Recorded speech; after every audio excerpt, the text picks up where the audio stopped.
On December 19th of 1998, Amy McGee sat in her parents' car in the parking lot in front of the police station. She was on the verge of making a huge decision that could shape the rest of her life. Earlier that evening, she had finally confided in her parents, Garth and Diane Homan, about the increasing turmoil that was taking over her world. She confessed to them that she no longer felt safe in her home. Amy was ready to leave. And Garth and Diana did what people are usually reminded to do when their child shares such intense fears with them. They believed her, and they didn't risk waiting to see if things would get better before trying to get Amy help. Though Amy was in her 30s at the time, Garth and Diana's protective nature never faltered. They took her to the police station that same night to report the abuse she had suffered through to the authorities.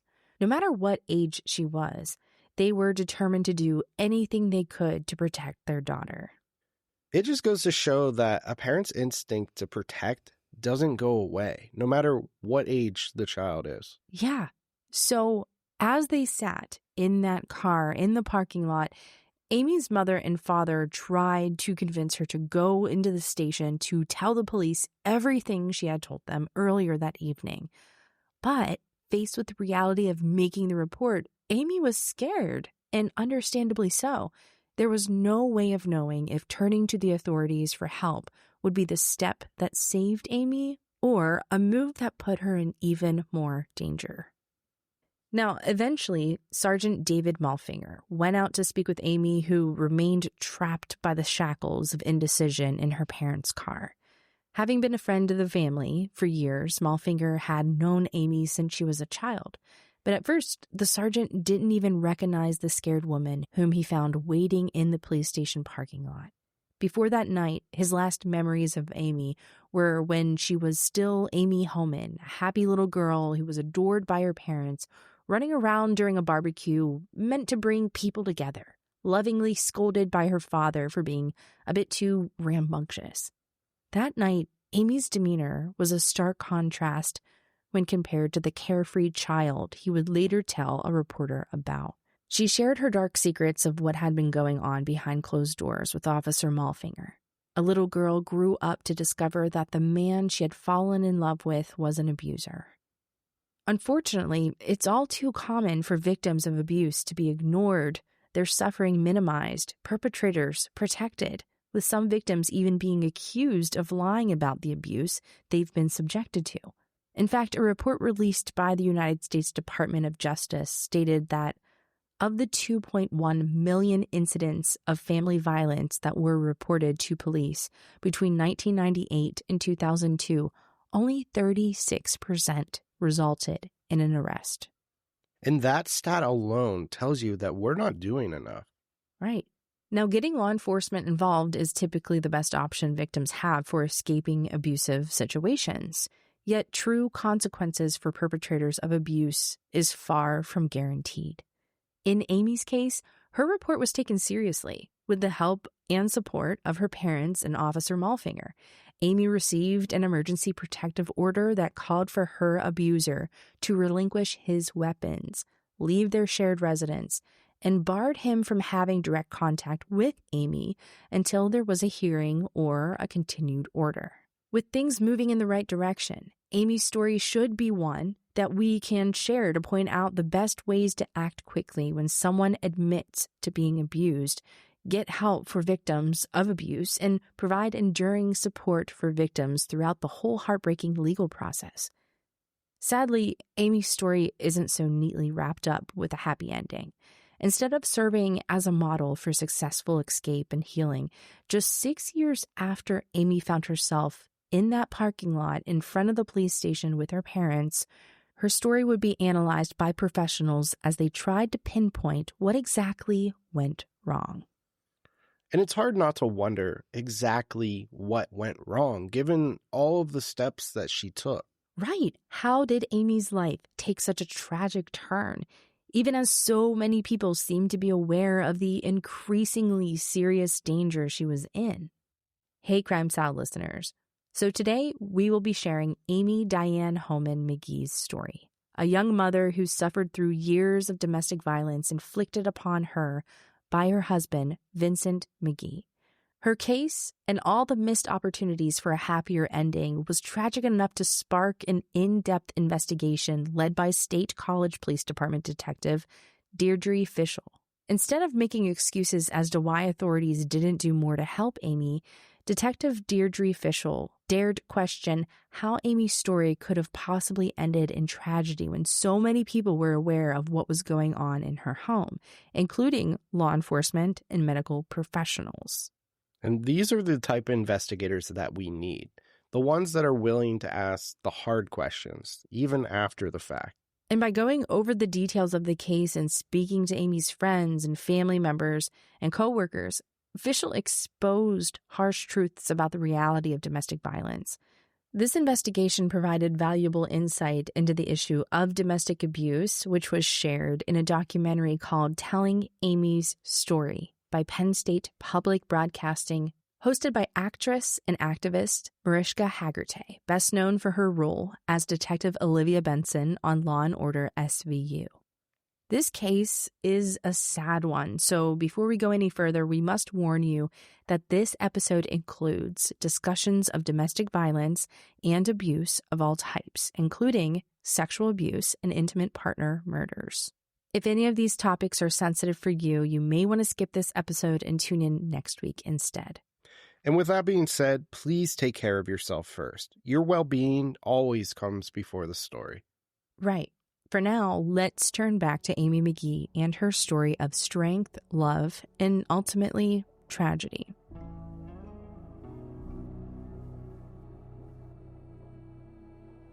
Amy Homan was born February 15th, 1968, the only child of Garth and Diane Homan.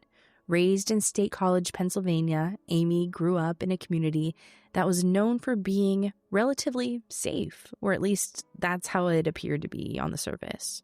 While discussing the case, Detective Deirdre Fishel, who works for the Bureau of State College, explained that a lot of the violent crime she has come across in the area during her career in law enforcement has occurred within households, stating in her interview, quote, "In the last 2 years, my unit has handled over 500 cases of domestic violence, and for a couple of years, all of our homicides in Center County were domestic violence related." And what's shocking about this is it's not just an isolated case. I mean, this is a pattern. Right. Especially considering that statistics show that when women are murdered, the perpetrator is most likely to be someone incredibly close to them. A report released by the UN found that out of the 87,000 women from around the world who were murdered in 2017, 58% of them were killed by intimate partners or family members, with more than a third having been killed by their current or former intimate partner. In the United States, 63% of women who are murdered are killed by current or former romantic partners. Nearly 3 women are killed by an intimate partner every single day. With this in mind, it can be easy to reflect on cases such as Amy's and point out warning signs that seem to be obvious from an outsider's perspective. But as we all live our everyday lives, most people don't think about the very real possibility that someone they know and love could be victims of domestic violence, let alone themselves. And I think there's a few reasons for this, but ultimately, I think it comes down to nobody wants to believe that the person they love would be capable of doing something like this or would even consider it. Right. Viewed in this light, when Vincent and Amy began dating in 1997, when Amy was 29 years old, the fact that Vincent was always bringing Amy to work, picking her up at the end of her long shift, checking in to see how she was doing, and doing everything he could do to spend time with her was seen as romantic. Hints of obsession were chalked up as typical of that new love honeymoon stage where couples want nothing more than to spend all of their time together. And we hear this type of thing all the time, especially at the beginning of a relationship. Oh, he just loves me so much. He's a little controlling, but that's okay. He really likes me. He wants to spend time with me. Mm-hmm. And I think it's really hard, especially at the beginning of relationships, to identify that. Like, what is controlling? What is infatuation? It's really hard to identify if someone is sinister. Right, and it didn't take long for more prominent signs to start signaling that something wasn't quite right with Amy and Vincent's relationship. Cracks started to show at the very place that Amy met Vincent McGee, the home improvement store where she worked. So, after being discharged from the military, Vincent had gotten a job working for an armored car service, which just happened to be responsible for the money pickup and drop-off services at the store where Amy was working. In September of 1997, a letter was sent from the store to the armored car service Vincent worked for, requesting that Vincent no longer be tasked with deliveries to the home improvement store. It turns out that Amy's coworkers had noticed that whenever Vincent showed up at the store, Amy would become stressed, likely due to Vincent's already apparent controlling nature and extreme jealousy. While Vincent was there, Amy had to worry about upsetting him by doing simple, everyday work tasks, such as talking to a male coworker or customer, interfering with her workday. It seems like even early on in the relationship, he was already trying to isolate and control her. Yeah, and unfortunately, this pattern repeated itself throughout Amy and Vincent's relationship. No matter where Amy worked, and behind closed doors, Vincent's behavior towards Amy was escalating into even more dangerous forms of abuse. Amy began to fear Vincent, something she kept mostly hidden until that day in December of 1998. By then, Amy and Vincent were married with a young child in the house, yet that didn't seem to deter Vincent's violence. Amy would later explain that Vincent had been drinking throughout most of the day and breaking things around the house. She also said that Vincent threatened to kill her if she took his kid away from him. That night, Amy reached out to her parents for help, telling them about Vincent's problems with alcohol and abusive behavior. That's how she found herself in the parking lot of the police department, recounting the warning signs that had morphed into full-blown sirens by then. It's heartbreaking that it took a direct death threat for her to say something. Like, that shows you how deep this fear runs. Yeah. Now, after Amy was granted the emergency protective order, officers, they went to the couple's house to collect Vincent's guns. While the officers were at the house, Vincent started calling Amy and harassing her, telling her that he had another gun that the officers hadn't found, and threatening to kill himself with it. And officers hadn't even left the property yet, and Vincent had already violated the terms of the emergency protective order. And that's how fragile these protective orders are. I mean, it's a piece of paper. It's not some magical shield. It's still scary. It still doesn't keep you safe. And on top of that, since this happened over the weekend, the emergency protective order was due to expire that following Monday, leaving Amy completely unprotected unless she requested additional protection. Moments like these can prove to be pivotal for women who are trying to leave abusive relationships. In one study done on 150 women who applied for protective orders, 40 women dropped the protection order before their court date, most often because they either went back to their abuser or they believed that the time-consuming process was too much of a hassle or inconvenient. Many of these women reported dropping the protective order within the first 2 weeks. When you think about it, how busy most of us are just in our normal lives, it makes sense that these women, many who I imagine have families, children, jobs, and a whole range of other responsibilities to take care of, were already so drained by the abuse and unable to find the time or energy to go through the lengthy legal process. It's almost as if you're trying to leave a house that's on fire. Like, you need to get out of this house. It's burning down. But there's so many hoops that you have to jump through and paperwork that you have to fill out. It's not that easy of a task. Yeah, that's exactly what it seems like. And maybe being so overloaded with life is one of the many complex reasons that it takes women, on average, 7 attempts to leave an abusive relationship before they finally escape for good. Now, Amy took a very big, important step that following Monday, though. On December 21st, 1998, Amy requested additional protection. She bravely outlined the months of abuse that had led her to this point, recalling painful memories of Vincent choking her, pulling their baby out of her arms, and threatening to burn the house down, along with other instances of abuse.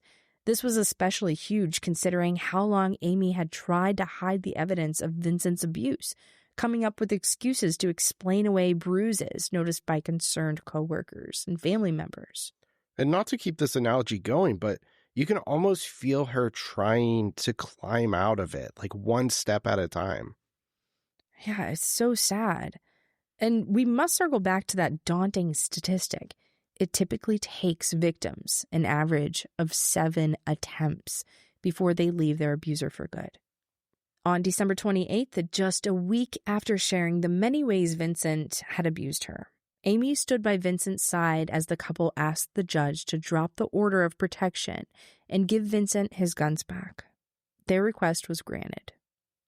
And in 1999, the couple moved to Uniontown, bringing them closer to Vincent's family while creating physical distance with Amy's family.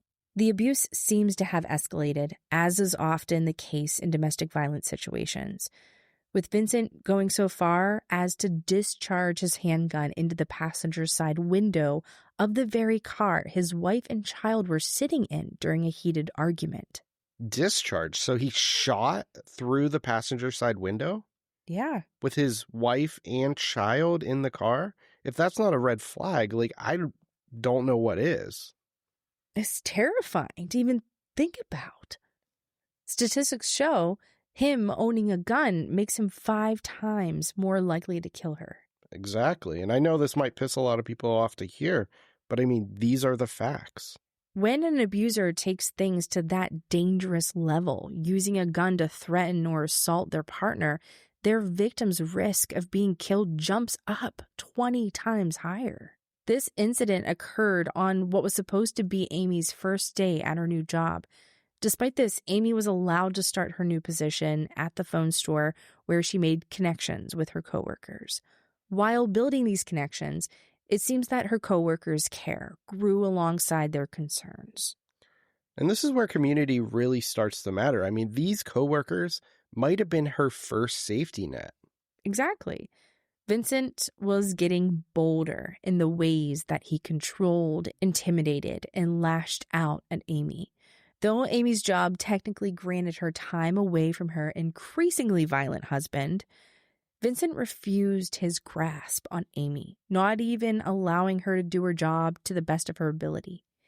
Amy had to report to Vincent each day when she started her lunch break, and she wasn't allowed to work alone with male coworkers.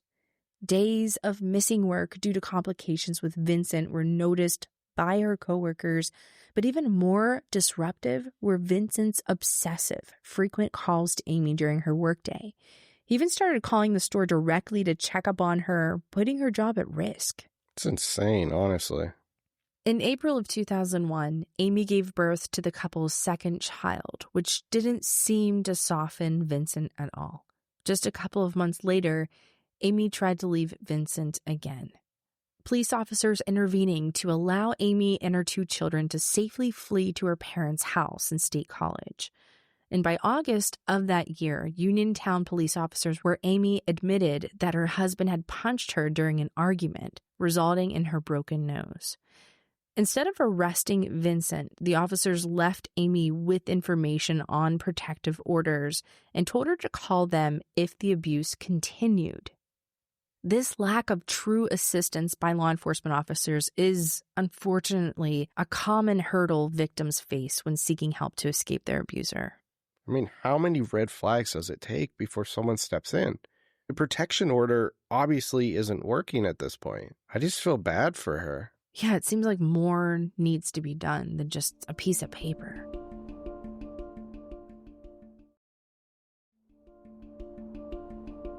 Detective Fischel empathizes deeply with victims, sharing that she never talks about victims who won't testify, referring to Amy as being not able to testify instead. Fischel explains, if we could guarantee a victim that they would be safe, that the outcome of the court case would be better for them, then I believe that a victim would testify, but we can't guarantee that. Regardless of the risks, Amy didn't give up. She requested an emergency transfer from the store she worked at in Uniontown to the previous store she had worked at in State College, intending to escape Vincent's abuse and flee to safety by living with her parents. But life doesn't always go as planned. Amy and her children did make the move to State College, but they didn't move there alone. Vincent followed them there. Vincent's controlling behavior towards Amy wasn't getting any better. Amy's coworkers, empathetic to her situation, posted fake work schedules so Vincent wouldn't get mad about her working with male coworkers, concerned by the bruises that Amy insisted weren't from her husband. And that right there tells you everything about this case. The fact that her coworkers had to come together to keep her safe, basically spoofing a schedule to show that she wasn't working with a male coworker. The level of control there is just out of this world. Yeah. Now, one of Amy's old coworkers explained, quote, "You can't force a person that's being abused to come forward. 1, because they're scared. 2, because they have no self-esteem. And 3, they don't know if other people are going to believe what they're saying." This particular coworker could relate to Amy's pain, having recently left her abusive husband after 21 years of marriage at the time. She shared her story with Amy, explaining, "I wanted her to experience the happiness I felt, believe it or not, the morning I left."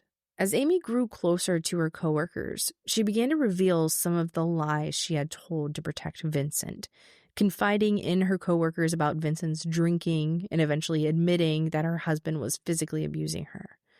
By about the middle of October, Amy started to brainstorm ways to escape Vincent's abuse for good.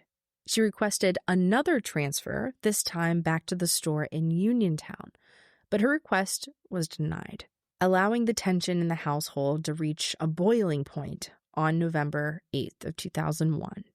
Amy was immediately on high alert on the morning of November 8th of 2001 after Vincent did something completely out of the ordinary. He agreed to let her use their truck to drive herself to work, which this was unusual.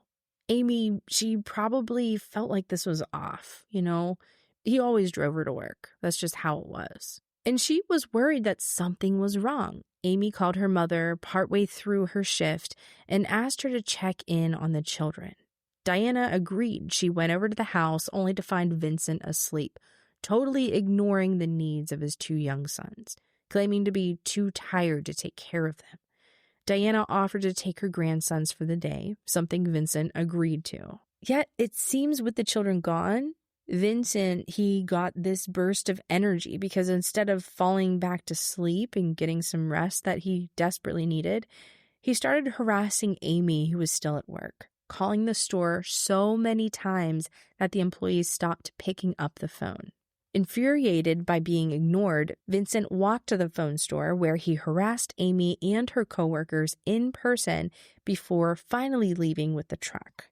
Okay, so he's too tired to take care of the kids, but he's not tired enough to walk to the phone store to harass Amy. Yeah, exactly. Now, Vincent, he returned to the store later that day to pick Amy up after her shift, but Amy was already gone, enjoying dinner with her parents and sons. And as you can imagine, this ticked off Vincent. He couldn't have this. He found the family at a restaurant, and he walked right in to confront Amy, who, at that point, had finally had enough. Amy told Vincent that she couldn't do this anymore. Vincent had until tomorrow to get all of his things out of the house.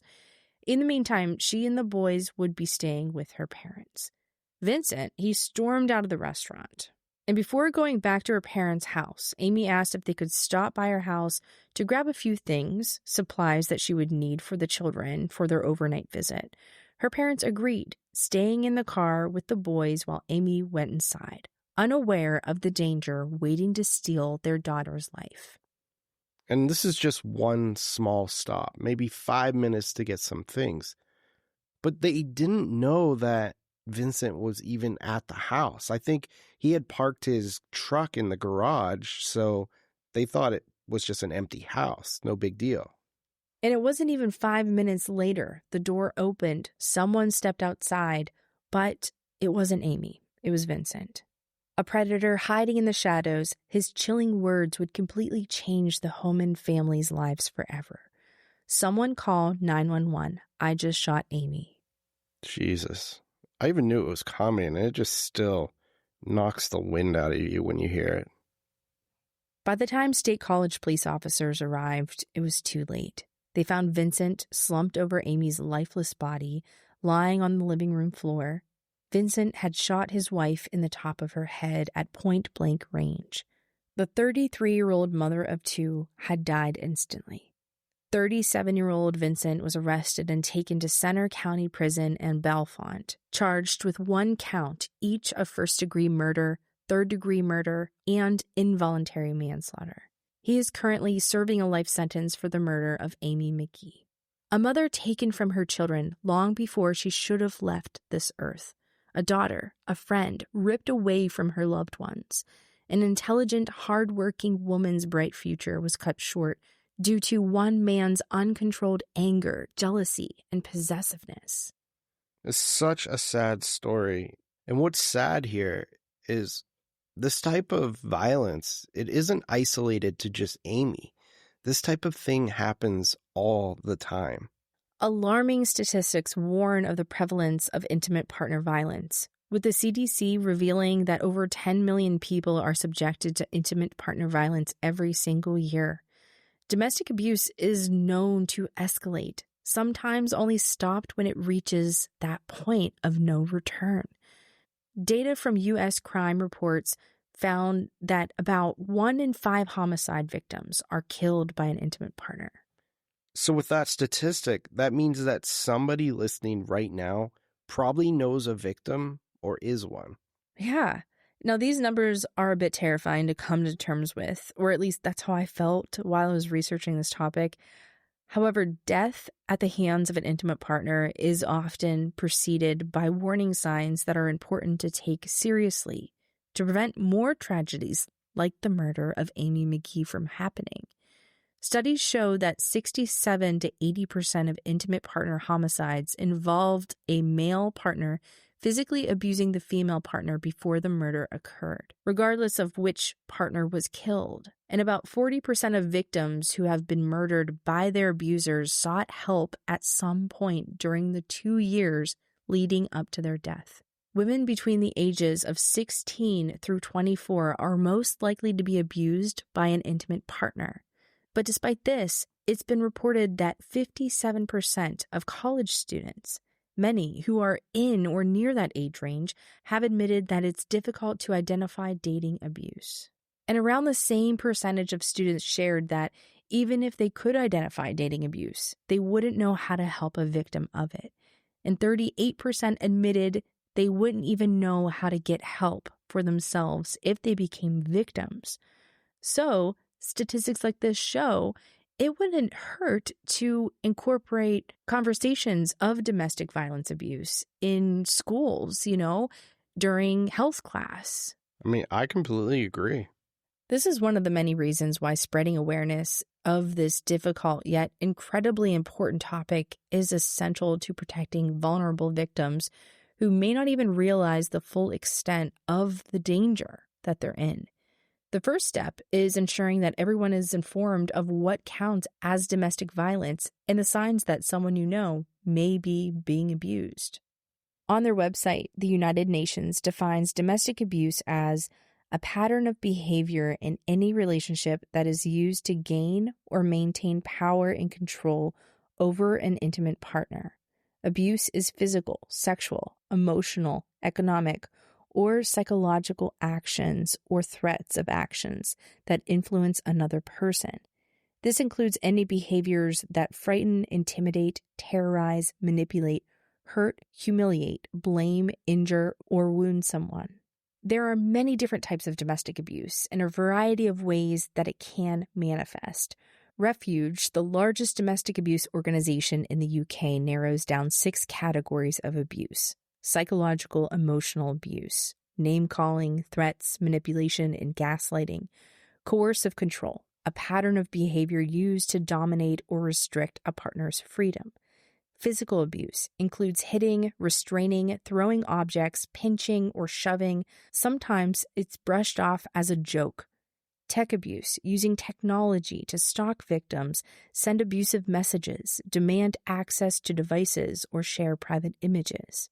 Economic abuse, controlling access to money or resources, preventing a partner from working or placing them in debt. Sexual abuse includes both physical and non-physical acts, such as manipulation or coercion into unwanted sexual activity. To help victims and their loved ones better understand if what they're experiencing is considered abuse, many online resources offer self-assessment questions. We've gathered a list of questions to share with our listeners today to give everyone an idea of what to look for. Sometimes it can help to ask, does your partner push, hit, kick, bite, or throw things at you? Constantly question you, your decisions, or put you down? Constantly criticize you and your abilities as a partner, parent, or employee? Become extremely jealous? Threaten to hurt you, your children, pets, family members, and friends, or themselves? Destroy personal property? Push for you to be financially dependent on them while controlling access to resources like the car, bank accounts, and credit cards? Intimidate or manipulate you or your children? Humiliate you in front of others? Try to control where you go, what you wear, and who you spend time with? Pressure you to have sex when you don't want to? Control your access to medicine or care that you need? Now, keep in mind that this list is not all inclusive. If you or someone you love has suspicions about being trapped in an abusive relationship, chances are something isn't right in that dynamic. It's important to stay safe and protect yourself, possibly even reach out to authorities, because all signs of abuse should be taken seriously. If you need guidance through this difficult process, the National Domestic Violence Hotline can be a great place to start.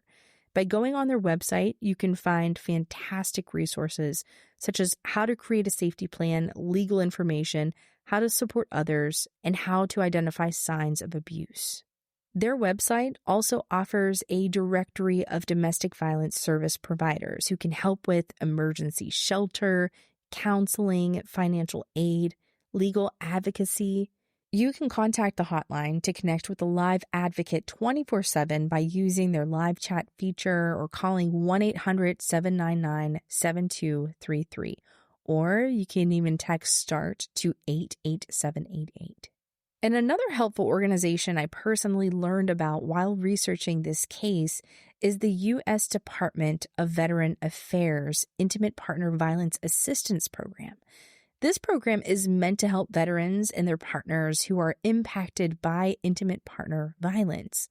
Though more research needs to be done on this topic, studies seem to suggest that veterans may be more impacted by cases of intimate partner violence than the general public, particularly veterans who suffer from PTSD.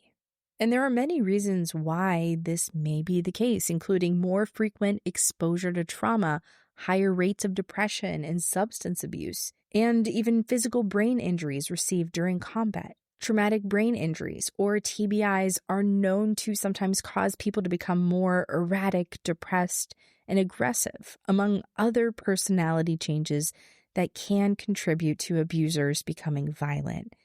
And victims of domestic abuse are also at risk of suffering from a TBI due to physical violence inflicted upon them. It's been reported that over 75% of domestic violence survivors suffer from single or repeated traumatic brain injuries, which in some cases can play a part in allowing the cycle of abuse to continue. Of course, none of this justifies a violent murderer's actions.